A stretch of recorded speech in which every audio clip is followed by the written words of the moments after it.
pervers geil. Richtig geil. Hier kann ich auf WC gehen, nehme ich auch Wasser, riecht genauso. Und die Ladies mögen den Duft, vor allem im Büro. Ja, ja.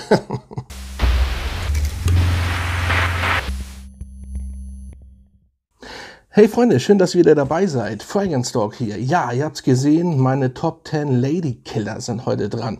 Vorweg, es gibt natürlich mehrere. Für die Leute, die den gleich unterschreiben, du hast den vergessen, dann müsste ich Top 20, Top 30, Top 40 machen. Aber man macht meistens Top 10 und ja, plus einen, der hat's nicht geschafft. Und ja, gleich vorweg für alle Neuen, die das erste Mal hier auf meinem Kanal sind, drückt die Glocke und bleibt hier, das würde mich natürlich freuen. Wenn ihr genauso noch Fans von Düften seid, ich praktiziere oder ich bin jetzt schon ja über 20 Jahre mit dieser Leidenschaft dabei und ja, es ist einfach immer noch wie, als würde ich gerade anfangen. Es ist absolut immer geil. So, dann fangen wir mal an mit denjenigen, der es nicht geschafft hat. Nicht, weil er nicht gut ist, der ist gut. Also ich habe für diesen Duft genauso viel Komplimente bekommen, wie, oder beziehungsweise mehr Komplimente als die anderen eben. Ne? Und zwar Allure on Spot Eau Extreme, ja, von Chanel. Sehr geiler Duft. Ich sag ja immer, wenn ihr gar nicht mehr wisst, was ihr wollt, dann könnt ihr diesen Duft rausholen und tragen. Einfach perfekt. Es ist einfach perfekt und das ist cremig, frisch. Sehr geil, absolut cool und der macht schon richtig Spaß und sehr lecker. Das ist einfach, und der kommt an. Ich habe damit schon sehr viel Komplimente bekommen. Sehr cooler Duft, hat es aber leider nicht geschafft. So, dann der nächste. Aventus bei Creed, ja, ist auf Platz 10 bei mir. Ich habe jetzt nicht so viele Komplimente für diesen Duft bekommen. Er hat es natürlich genug, um in die Top 10 reinzukommen, aber ja, ich möchte jetzt auch nicht mehr so viel über diesen Duft sagen. Viele sagen, es ist der King. Das ist noch die 215er Version. Für die Leute, die länger dabei sind, wissen das, ist nicht mehr so viel drin. Ich sage ja, die neue Version ist nur noch, ja, ist einfach nichts mehr. Die ganze Marke ist irgendwie nichts mehr, leider. Der beste Creed ist Allure, Quatsch, nicht Allure, da waren wir gerade. Der beste Creed-Duft ist Royal Oud für mich, aber auch der wurde verwässert, habe ich gehört. Ja, es ist leider sehr traurig, aber was soll's. Creed Aventus ist trotzdem in den Top 10 und ich habe auch für den Komplimente bekommen, aber nicht so viel wie für die anderen. So, Platz 9, für den ich eben mehr bekommen habe, ist Why Eau de Parfum von Yves Saint Laurent. Ja, da kann man sehen, viele würden jetzt sagen, ja, ich habe für den mehr bekommen. Ja, viele wollen das immer gern und vielleicht sagen das auch nur welche, das ist gar nicht so. Ich sage ja immer, man muss real bleiben und der Dog ist real, deswegen ist Creed Aventus eben nur auf 10. So, aber hier auf 9, ja, das synthetische Monster, sag ich mal, aber eben nicht schlecht. Manchmal mache ich das. Einfach, ich mache das einfach und hier die Mandarine, der Ingwer ist schon sehr, sehr nice. Und natürlich ist der süß synthetisch, aber das mögen Frauen und der kommt an. Und er hat einfach mehr Komplimente gebracht im Gegensatz zu diesen beiden. Und die sind ja nun wirklich, das sind ja nicht eben Allure on Spot Eau Extreme und Creed Aventus sind ja nun keine irgendwas für Düfte. Nein, hier gibt's mehr. So, sehr, sehr nice. Sehr geiler Duft. Geht nicht in Hochsommer, weil dann wäre er zu süß. Aber Leute, darum geht es heute nicht. Es geht nur um Lady Killer. Der funktioniert im Bars etc. pp. So, Platz 8. Ja, Elysium von Roja, wie auch immer. Sehr geil. Also es ist einer mit der besten holzigen, frischen Sommerdüfte. Vor allen Dingen die Eröffnung dieses Duftes ist pervers geil. Richtig geil. Und ja, da stehen so die etwas, wie soll ich das jetzt sagen? Die etwas reiferen Ladies drauf. Und das ist auch sehr, sehr nice. Das finde ich sehr, sehr nice. Und ja, Elysium kommt gut. Leute, schaut wirklich mal, ob ihr da eine Probe von kriegt. Natürlich kostet der etwas mehr. Ich werde die Düfte alle so gut wie es geht unten in meiner Beschreibung verlinken. Schaut mal rein. Der hat was. Diese Fruchtigkeit, diese sommerliche, Erfrischung am Anfang, plus ja, das Heutige macht diesen Duft einfach so interessant und er ist wirklich nice und er wird später ein bisschen hautnah, klar, viele nehmen den nicht lange wahr, ich habe da 8 Stunden was von. Ich muss aber dazu sagen, er kommt immer wieder und das macht den Duft sehr, sehr geil. Geiler Flakon auch. Also das ist wirklich top. So, Platz 7. Pur Havan von Thierry Mugler oder nur noch Mugler genannt, weil er es verkauft hat. Ja, Honig, Tabak, schon in seiner sehr geilen Form bekommt er sehr viel Komplimente für. Der geht nicht in Hochsommer natürlich nicht, aber wie gesagt, ich muss das ja wiederholen, es geht hier ja jetzt nicht um Hochsommer und wann ihr den tragen könnt, sondern es geht um Ladykillers und Frauen lieben diesen Duft. Er ist nice, auch bei einem Mann. Ich sage ja immer, dass Frauen sehr viele frische Düfte mögen, aber heute sind gar nicht so frische Düfte dabei, wenn es um wirkliche Killer geht, um wirkliche Ladykiller, wo Frauen sagen, du riechst geil. Ich meine, gut, vielleicht sagen sie es auch einfach nur wegen dir und etc. und Hauptsache, sie wollen irgendwas Schönes sagen oder Nettes sagen. Das kann natürlich auch sein, aber lass uns mal hinstellen, dass ich ja für diese Düfte wirklich viele Komplimente bekommen habe und hier, ich kriege immer, was trägst du und so weiter. Sehr geile Düfte. Thierry Mugler Pur Havan. So, Platz 10, 9, 8, 7, 6. Meine Güte, mal vergessen hier. Prada L'Homme. Das Original hier. Hinten schwarz. Viele wissen gar nicht, welches das Original ist. Hinten schwarz, vorne durchsichtig. Prada L'Homme. Absolut geiler Irisduft. Beliebt im Büro. Beliebt im Büro. Da bekommt ihr Komplimente ohne Ende. Geil. Das ist einfach ein Saubermann-Duft. Ich habe den ja jetzt so oft schon vorgestellt. Einfach geil. Einfach geil. Der ist sowas von lecker. Sowas von gut. Da könnt ihr nichts mit falsch machen. Da könnt ihr nichts mit falsch machen. Und die Ladies mögen den Duft vor allem im Büro. Ja, ja. Sehr geiler Duft. Muss ich nicht mehr zu sagen. Aber jetzt kommt ein Duft. Ja, der ist im Endeffekt nur frisch. Aber ich bekomme ohne Ende Komplimente für diesen Duft. Zwar Bleu de Chanel als Eau de Toilette. Ja, ich mag ja für mich persönlich das Parfüm am liebsten, ihr wisst es. Aber das hier ist eben die pure, frische.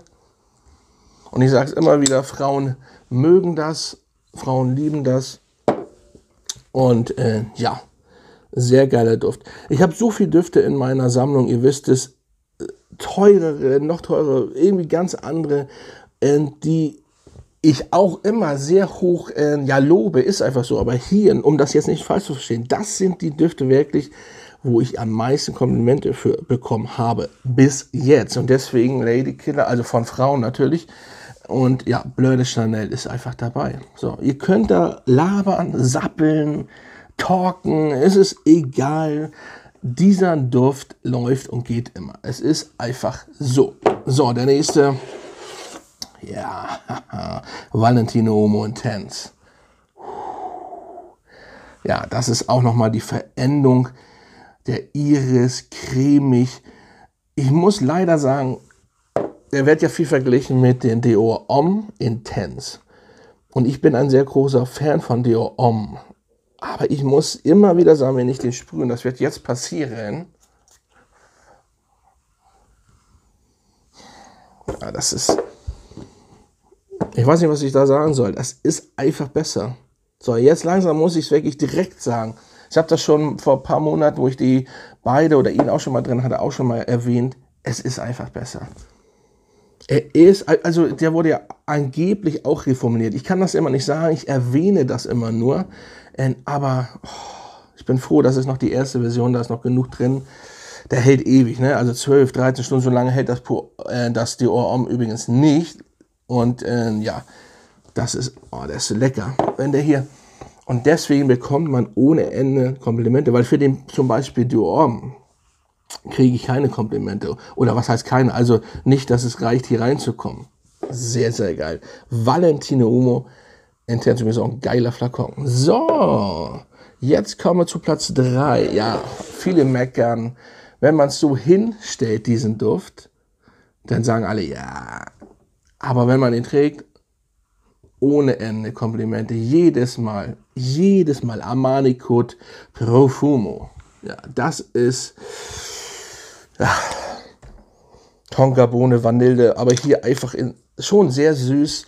Und ich muss sagen, da müsst ihr, also macht euch keine Gedanken, wenn ihr diesen Duft tragt und sagt, da kriege ich vielleicht keine Komplimente für. Also ganz ehrlich, ich weiß nicht, eigentlich kriege ich jedes Mal ein Kompliment. Er ist wirklich sehr, sehr gut.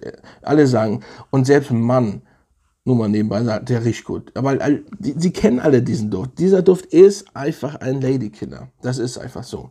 Armani Code Profumo, sehr, sehr nice. Also der gefällt mir wirklich sehr geil. Das immer noch. Und der wird auch immer, weil er, guck mal, er ist erst auf 3, er wird definitiv noch, das nächste Mal, wenn ich wieder Ladykiller vorstelle, wird er dabei sein. Weil er wird nicht so weit abrutschen, das kann ich mir nicht vorstellen. Einfach nice. So, Platz 2. Ja, Platz 2 werden jetzt viele nicht glauben, dass er dabei ist, aber wer mich kennt, wer von Anfang an mich beobachtet, weiß, was jetzt kommt. Und es ist einfach Prada Luna Rossa Sport. Ich habe von Männern selbst Komplimente bekommen. Männern, so, ne? Nur nebenbei, überall im Wettbüro zum Beispiel. Einfach mal kurz im Wettbüro. Oh, geil, was riecht hier und so, ne? Und ist das dein Duft und so weiter. Und also dieser Duft, der ja verglichen wird mit Le Male, was ich für Blödsinn halte, hat die DNA 5% so ein bisschen im Hintergrund, aber sonst ist er eigenständig. Prada Luna Rossa Sport. Und alle, die den jetzt nachgekauft haben, sind begeistert. So, ich sage ja immer, ich will euch keinen Mist hier vorstellen und so weiter und so fort, sondern wirklich nur das, was wirklich funktioniert. Und warum soll ich irgendeinen Duft, zum Beispiel, sonst würde ich ihn ja auf 1 setzen. So sagen, oh ja, hier und so weiter. Nein, warum? Damit Leute das kaufen und dann enttäuschen, wenn sie 400 € ungefähr ausgeben für Wasser. Hier. Kann ich auf WC gehen, nehme ich auch Wasser, riecht genauso. Ich gehe ja, das ist die 215er Version, nochmal. Ich gehe ja da von der aus, von der 9, ich hatte die. Ich habe die verkauft, die 219er. Ich weiß nicht, ob die 220er, bei Creed ändert sich das ja ständig. Schon schlimm genug, dass man sich jetzt ständig drauf festhält, diesen Duft hier. Aber das hat nichts gebracht, habe ich sofort wieder verkauft. Genau das Cologne. Also das ist doch schon das Cologne, nicht das jetzt, aber wenn ihr das Neue kauft, dann habt ihr doch schon das Cologne. Was ist das andere Cologne? Das Double Cologne. Creed Double Cologne. Come on. Hier kommt ja ohne Ende Komplimente. Vanille ist hier drin. Riecht ähnlich, 5%, 10% wie Le Male im Hintergrund. Eigenständig die Süße. Sehr geiler Duft. Prada L'Homme. Das ist wie hier. Prada macht schon geile Düfte. Das ist jetzt kein Vergleich. Das ist mehr Luxus. Aber wenn ihr Komplimente haben wollt, sehr geiler Duft. So, Platz 1.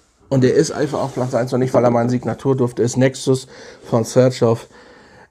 Ich weiß nicht, ich habe am schnellsten Komplimente für diesen Duft bekommen. Erste Mal getragen, rausgegangen, ich weiß noch, auf Sylt, Kompliment bekommen. Nächste Ecke, wieder Kompliment bekommen und so weiter. Hier bekommt ihr immer Kompliment. Das ist so ein geiler Honig-Tabakduft. Ach, ich sage ja immer Endstation, ihr wisst es ja. Wird verglichen mit Pur Havan. Ähnlichkeiten haben sie, nur der ist weit weg, auch wenn der sehr geil ist. Das ist einfach die Luxusvariante. Und nicht um 15%, sondern schon um einiges mehr. Weil hier die Frische, die Zitrone am Anfang, das ist schon eine ganz andere Liga. Und da, also wenn ihr da kein Kompliment für bekommt, dann weiß ich nicht. Also dann liegt es an was anderem. Ich habe keine Ahnung, aber ich glaube selbst King Kong könnte ihn tragen und kriegt ein Kompliment, weil das ist, ganz ehrlich, vergesse, es ist Endstation. Es ist wirklich Endstation. Also das ist ein Duft, ich will jetzt nicht sprühen, ne? Dann gehe ich wieder ab, das ist, ja, sehr geiler Duft. Honig, Tabak, Vanille, Zitrisch, bisschen an Anfang jetzt, ne? Sehr geil. Serchow. Nexus. So, das waren meine Top 10 beziehungsweise plus 1 Ladykiller Düfte. Und ja, ich hoffe, euch hat das Video ein bisschen gefallen. Schaut die Düfte mal, nehmt sie mal alle unter die Lupe und dann macht's gut und wir sehen uns beim nächsten Video wieder. Macht's gut. Fragrance Talk.